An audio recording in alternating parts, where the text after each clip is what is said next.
Hello दोस्तों, तो पिछले बार हमने रॉकेट का एरिया फाइंड किया था। तो आज एरोप्लेन का 2D एरिया मैंने बनाया है और उसको हम देखते हैं कि उसका एरिया कैसे निकालते हैं। इसके विंग्स हैं दो और नीचे का एक इंजन वाला पोर्शन और ऊपर का पोर्शन है। तो इसका एरिया फाइंड करने में बड़ा मज़ा आएगा, देखते हैं। तो इसमें हमने 3 तरीके के पोर्शन किए, ABCD एक ये आयत है, उसके नीचे BCPS एक आयत है और उसके नीचे PSQR ये एक तरीके का ट्रपेजियम है और नीचे वाला QTUR ये भी एक तरीके का ट्रपेजियम है और ये जो BMNP है ये एक तरीके का क्वाड्रिलेटरल है। और क्वाड्रिलेटरल का आपको एरिया फाइंड करना पता है। क्वाड्रिलेटरल किसी भी क्वाड्रिलेटरल का एरिया आप कैसे फाइंड करते हैं, तो सबसे पहले हम क्या करते हैं, और उसके ऊपर देखिए ये एक आधा सर्किल रखा हुआ है, अर्ध सर्किल कहते हैं या सेमी सर्किल कहते हैं, और यहाँ पे 2 सेमी सर्किल हैं, ये दोनों पोर्शन इक्वल हैं। तो इनका एरिया पहले फाइंड करते हैं। तो सबसे पहले हम ऊपर से शुरुआत करते हैं। ऊपर क्या है, एक सर्किल है, तो area of circle, area of circle भाई क्या होता है, एरिया ऑफ सर्किल जो होता है वो पाई आर स्क्वायर होता है। लेकिन क्योंकि ये सेमी सर्किल है, आधा सेमी सर्किल है, तो सेमी सर्किल का क्या एरिया होता है, इस एरिया का भी आधा होता है। अब भाई इसकी रेडियस क्या होगी, तो रेडियस इसकी क्या होगी, इसी पॉइंट, ये इसकी मीन पोजीशन होगी। अगर ये पूरा 8 है तो इसकी रेडियस क्या होगी, आधी 4 होगी। और यहाँ से अगर आप ऊपर मिला दें तो भी रेडियस 4 होगी, तो इसकी रेडियस हो गई 4। तो अब हम इसका एरिया निकालें तो 1/2 पाई की वैल्यू होती है 22/7 और आर की वैल्यू है क्योंकि 4/4। अब देखते हैं कैसे फाइंड करते हैं, 2 2 2। और अब यहाँ से हम पूरे तरीके से फाइंड करें वैल्यू, तो 22 को 2 से मल्टीप्लाई करें, तो 22 को 2 से मल्टीप्लाई करवाया, तो 22 को 2 से मल्टीप्लाई करवाने पर 44 आया। और 44 को अगर हम 4 से गुणा कर दें, ये 4 है हमारे पास, 44 को 4 से गुणा करके और 7 से डिवाइड करें, 44 को 4 से गुणा करें तो 176 होता है। यहाँ पर इधर 176 हुआ और उसको 7 से डिवाइड करवा दें, तो 7 से डिवाइड करवाने पर ये आया 25.14 मीटर का स्क्वायर। तो ये हो गया एरिया हमारा ऊपर वाला एरिया। और ऊपर वाला एरिया हमने निकाल लिया इस सर्किल यानी इस हाफ सर्किल का एरिया। अब उसके बाद नीचे एक आयत आती है, आयत का क्या एरिया होगा, ABCD एक आयत है, तो area of rectangle, area of rectangle क्या होगा, तो एरिया ऑफ रेक्टेंगल का फार्मूला होता है L/B। अब लेंथ इंटू ब्रेथ आपने की, तो लेंथ है इसकी 20 और ब्रेथ है इसकी चौड़ाई 8, तो ये है 20 और ये है 8, और जैसे इन दोनों को मल्टीप्लाई करेंगे तो बन जाएगा 160 मीटर का स्क्वायर। अब ये हमने 2 एरिया। उसके बाद फिर नीचे एक आयत है जिसे BPSC कहते हैं, तो ये वाली जो आयत थी इसको आप नाम दे सकते हैं ABCD।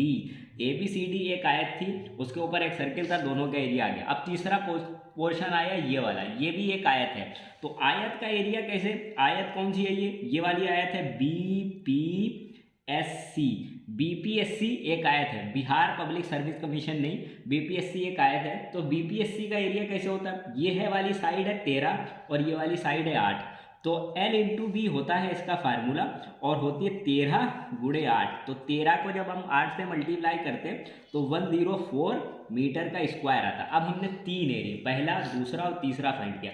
अब हम आते हैं इसके पर वाला एरिया क्या है, तो पर में एक तो ये क्वाड्रिलेटरल है और उसके पीछे ये टंगा हुआ एक सर्किल। तो सबसे पहले क्वाड्रिलेटरल का एरिया फाइंड करते हैं। तो क्वाड्रिलेटरल जो है वो BMNP है, तो क्वाड्रिलेटरल जो है, क्वाड्रिलेटरल BMNP जो है। अब इसका एरिया कैसे निकालेंगे, क्वाड्रिलेटरल के एरिया का फार्मूला होता है 1/2 सम ऑफ हाइट्स, यानी इनके हाइट का सम आप कर लें और एक डायगोनल ले लें, H1 + H2 कर लें और एक लंबा वाला ये वाला डायगोनल ले लें जो कि NP होगा। तो BN इसका डायगोनल है और सम ऑफ हाइट कर दिए। तो सम ऑफ हाइट का मतलब क्या हुआ, 1/2 ले लिया, सम ऑफ हाइट, एक हाइट है 4 और दूसरी हाइट है 5, तो 4 और 5 का सम यानी ये हुआ 9, एक है 4 और दूसरी है 5, तो ये हुआ 9। और BN क्या होगा, BN यहाँ से यहाँ तक की भुजा, ये है 12 इतना पोर्शन और ये है 12 इतना पोर्शन और 3 12 12 24 और 3 27, तो BN की वैल्यू हो गई 27।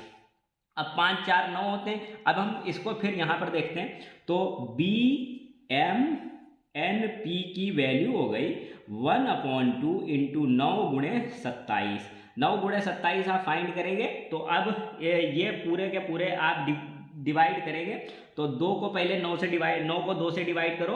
9 को 2 से डिवाइड करने पर आता है आपका 4.5। 4.5 को 27 से गुणा कर दें तो 4.5 को 27 से गुणा करने पर हमें एक पंख का एरिया मिल जाएगा जो कि आएगा 121.5 मीटर का स्क्वायर। अब ये एक पंख का एरिया है, अब भाई दूसरा भी पंख है हमारे पास, तो एक पंख का एरिया अगर ये है तो दूसरे वाले पंख का भी एरिया यही होगा और इन दोनों को आप ऐड कर देंगे। अब जोड़ देंगे तो दोनों पंख 2 विंग्स एरिया, 2 विंग्स या पंख, 2 पंखों के एरिया हमारे पास आ गया। दोनों को ऐड करने पर 243 मीटर स्क्वायर।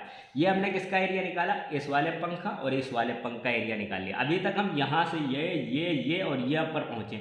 अब नीचे फिर हमारे पास एक आया, जैसे ही हम करेंगे PQRS तो एरिया ऑफ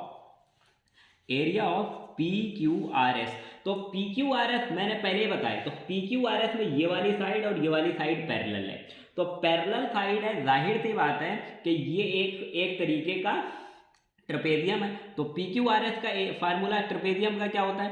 1/2 ट्रेपेजियम का sum of parallel side, sum of parallel side यानी 4 और ये वाली साइड देखिए 4 है पैरेललोग्राम वो ट्रेपेजियम की और ये वाली 8 है, तो 4 + 8 और इसकी ऊंचाई हम लेते हैं जो कि 18 मीटर दी हुई है। तो अब ये सारा एरिया कैसे आएगा? 8 4 12 हुआ और 2 से डिवाइड करा 1/2, ये 12 हो गया इंटू 18, इसको 2 से डिवाइड किया तो 6 बचा और 18 को 6 से मल्टीप्लाई कर दें। अगर 18 को 6 से मल्टीप्लाई कर दें, 18 को 6 से मल्टीप्लाई करने पर 108 मीटर स्क्वायर आता है। अब हमने किसका एरिया निकाल लिया? यहाँ पर। अब हम नीचे पहुँचते हैं उसके पंख या पूंछ पे पहुँचते हैं। पूंछ का मतलब जहाँ से उसमें इंजन या लास्ट वाला इंजन उसका कहलाता है, वो भी एक क्या है भाई? तो लास्ट वाले हम पोर्शन पे पहुँचे, वो है QTUR, तो QTUR पे पहुंचे और ये भी भाई ये जो पोर्शन है ये एक तरीके का ट्रेपेजियम है। और फिर अगेन हमने ट्रेपेजियम का फार्मूला लगाया 1/2 सम ऑफ पैरेलल साइड, पैरेलल यानी TU और QR इसकी पैरेलल साइडें होंगी, तो दोनों का सम कर लेंगे 10 + 4 कर लेंगे, यानी ये वाली साइड और इस वाली साइड का सम कर लेंगे यानी 14। और इसकी हाइट कितनी है? हाइट इसकी 5 मीटर हमें दी हुई है। अब इसको फाइंड करने के बाद हम क्या करते हैं? 1/2 10 और 4 14 होता है और ये है 5, तो यहाँ से निकला ये 7 और 7 बचे 35 मीटर का स्क्वायर बना। तो अभी तक हमने सारे के सारे एरिया निकाल लिए।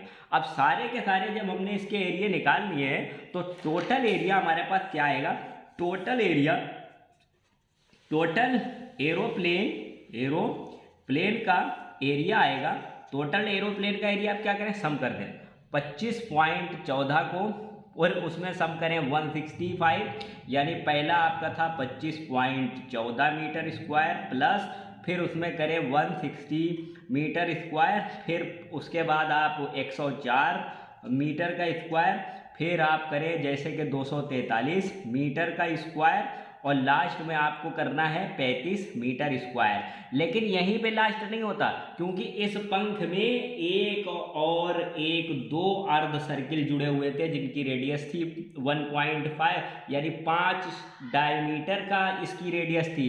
तो अब ये वाले सर्किल जो छोटे छोटे सर्किल जुड़े हुए थे दोनों तरफ, इनका एरिया निकालने के लिए 1/2 और पाई की वैल्यू होती है 22/7 और गुणे, अब हम क्या कर देंगे भाई, एक के आएगी, एक की क्या करते हैं 5 है तो 5/2 गुणे 5/2 करेंगे। जैसे 5/2 गुणे 5/2 करेंगे तो अब इसका फार्मूला क्या आएगा?